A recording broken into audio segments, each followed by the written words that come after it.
जरा सोच कर देखिए, जिस देश में आप रहते हैं वहाँ की मिट्टी कम से कम उपजाऊ होती जा रही है, जिससे फसल उगाना मुश्किल होता जा रहा है। भारतीय राजधानी में रेतीले तूफान की हालत बनी हुई है और अब इस इलाके के जल्द ही रेगिस्तान बनने की आशंका है। मिट्टी का रेत बनना और मिट्टी का कटाव दोनों ही चिंता के विषय हैं। मिट्टी ही वो जगह है जो अनगिनत जीवों का घर है। उन पनपते जीवों के कारण ही मिट्टी में सब कुछ पैदा होता है। हमें खाना मिलता है, जानवर जिंदा रहते हैं। ये सब इसलिए होता है क्योंकि मिट्टी अच्छी है। जब मिट्टी अच्छी नहीं रह जाएगी, यानी कई मायनों में आपने दुनिया को बर्बाद कर दिया है। पर असल मुद्दा मिट्टी है। संयुक्त राष्ट्र की एजेंसियों के पास पर्याप्त वैज्ञानिक सबूत हैं। वो ये साफ कह रहे हैं कि हमारी जमीन पर 80 से 100 फसलों के लिए ही खेती की मिट्टी बची है। यानी हमारी खेती करने के लायक जमीन 45 से 60 सालों तक ही बचेगी। वो इसे मिट्टी का विनाश या अंत कह रहे हैं। आपने डायनासोर या डोडो के विनाश के बारे में सुना होगा, पर अब हम मिट्टी के विनाश की बातें कर रहे हैं। असली समस्या मिट्टी का गायब होना है, क्योंकि पिछले 30 सालों में 80% बायोमास कीड़े धरती से गायब हो गए हैं। 80%। ये आत्महत्या है।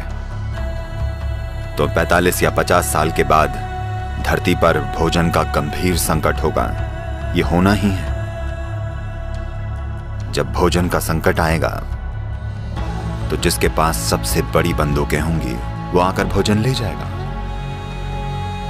और दुनिया भर में लोगों के लिए हम जो दुख और दर्द पैदा करेंगे उसकी कल्पना करना भी मुश्किल है। यह मत सोचिएगा कि सिर्फ गरीब मरेंगे, वो अमीरों को मारेंगे और अमीर मरेंगे। तो मैं चिंता पैदा करने की कोशिश नहीं कर रहा हूं। दुनिया के मुख्य वैज्ञानिक इसकी भविष्यवाणी कर रहे हैं। तो हम इसका क्या करने वाले हैं?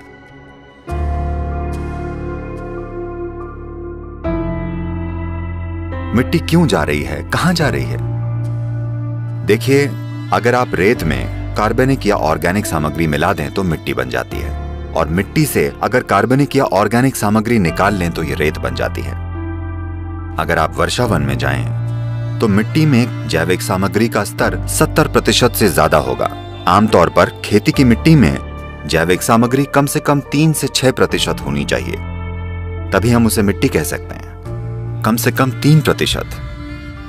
पर आज उदाहरण के लिए भारत की 62% मिट्टी में जैविक सामग्री 0.5 या उससे भी कम है।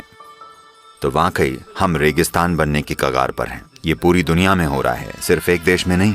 जिस तरह से खरपतवारनाशी, कीटनाशकों या पेस्टिसाइड्स का इस्तेमाल हो रहा है, हमें यह समझना होगा कि बायोडाइवर्सिटी या जैव विविधता का लगभग 82 से 86% मिट्टी के ऊपरी 12 इंचों में होता है। इसका मतलब है हम जैव विविधता को बिल्कुल नष्ट कर रहे हैं। जैव विविधता यानी मिट्टी में मौजूद ह्यूमस। ह्यूमन शब्द ही ह्यूमस शब्द से बना है, यानी ये मिट्टी वाकई जीवित है।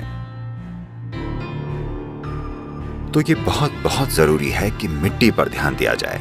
ये मिट्टी ही है जो सारे जीवों का आधार भी है। धरती के चारों ओर औसतन 36 से 39 इंच ऊपर की मिट्टी धरती के 87% जीवों का आधार है। हमें चाहिए कि हम इसे फिर से पहले जैसा बनाने के लिए जागरूकता लाएं। ऐसा सिर्फ तभी होगा जब लोग ये कहेंगे कि यही वो चाहते हैं। तो आइए एक जागरूक धरती बनाएं। आइए इसे कर दिखाएं। लाए हरित संजीवनी, पाए हरित संजीवनी, लाए हरित संजीवनी, पाए हरित संजीवनी।